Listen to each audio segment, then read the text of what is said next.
So we've seemingly reached the end of the small little Lucy versus the entirety of Tartarus arc that we were having. And while I'm sad to see it go, for the most part, this chapter did deliver progression. And ultimately, I'm glad that in the end, Lucy did take out her target. She rescued all of Fairy Tail. Shit went down. And I think she's going to be a better character for it. So, with all that being said, even though I'm kind of sad to see it go, because I was really enjoying just seeing Lucy go all out, owning motherfuckers, just doing everything on her own, and standing up for herself, it was about time, I guess, that Fairy Tail come back into the fold. I would have liked a little bit more of just this moment, because I was just really enjoying just seeing Lucy and the Celestial Spirit King, like, just going in them two. But I guess it is what it is. At the end of the day, it's Fairy Tail, it's not Lucy Tail, so they had to come back. But it was, for the most part, just a damn good ride with that little mini arc, if you could call it an arc.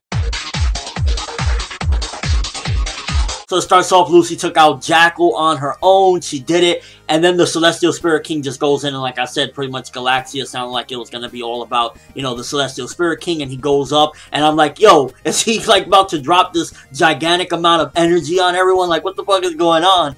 And seemingly what happened is he used that energy to wipe out all of the darkness, and that's what it pretty much could do, and that's why Geer's turned into stone. But I was curious because the rest of the Tartarus members, from what we've seen thus far, we didn't see Kyoka, I believe, in this chapter, but for the most part, everyone didn't turn into stone, only really Geer. So does that mean that there's a little bit of good in everyone else, and Geer was the only one that was truly evil, or was it because he was the closest by? Did they happen to repel it? Like, why wasn't everyone else except Geer's turned into stone? And with him defeating Geer's, like I said, I wanted that to happen. The fight overall, it was good in the sense that Geer's was going in and hitting him with those plants, and just the way he was going in. At the same time, I was kind of like, was it too quick of a fight? I felt like maybe it was a little bit too quick, but I really believe that at the end of the day, Geer's isn't finished. The Book of End isn't going to be done. Something's going to happen. Either one of the two are going to survive out of that. Either the Book of End, somebody's going to rescue it and resuscitate it back to normal,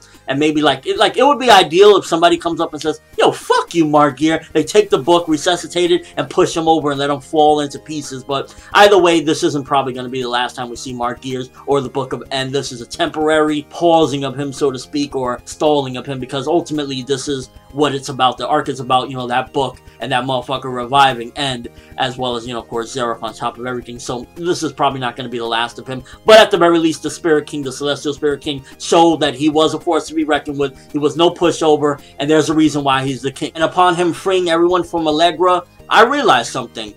I think Minerva is a fucking awesome villain, or antagonist, whatever the hell you want to call her, because I'm looking at the small little panels you got of her in this chapter, and she is genuinely looking like she is just excited, like she is practically getting off to fighting Erza. And how many times can you say that there's a female that is that badass to the point where she is just like in love with fighting, to the point where she is just like, looks like she's getting off to fighting Erza because she's such a formidable opponent.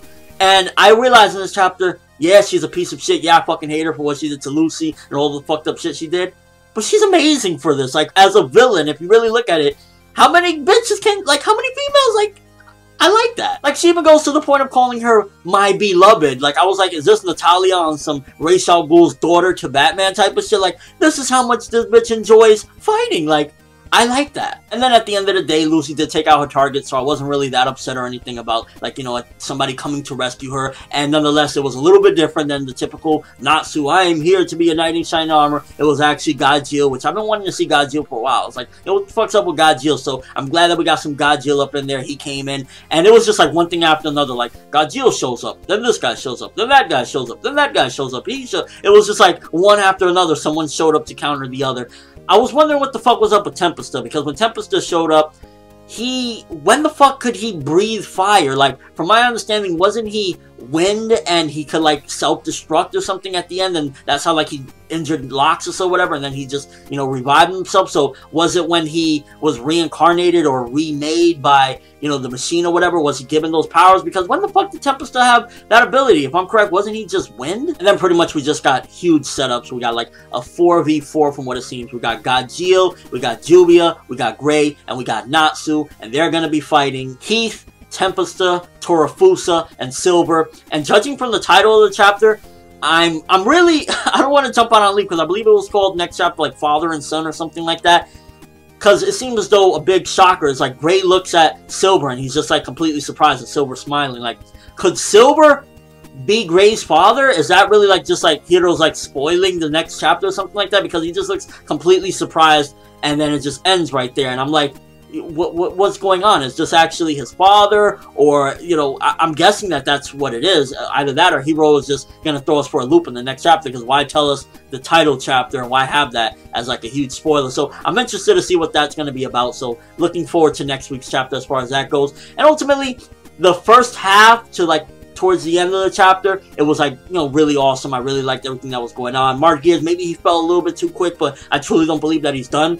The end of the chapter, it felt for the most part like par for the course for Fairy Tail. You know, everyone shows up, we're getting ready for a big battle. Natsu kind of got me a little bit excited. I was kind of like, yeah, you know, he's like, oh, nice, y'all all set up, we're ready to go, we're gonna take y'all out. So pretty cool setup for some fights at the end. And next week, I'm guessing again, if it is gonna be that Silver versus Gray, and that is father and son, I'm interested to see the dynamics of their relationship, or, you know, just overall, what's that about? Like, Hiro, are you really spoiling us of the title of come on, bro. And overall, as a whole, again, this was a very good chapter. Not as great as some of the last few chapters, but we got progression. All the Fairy Tail has been freed from Allegria.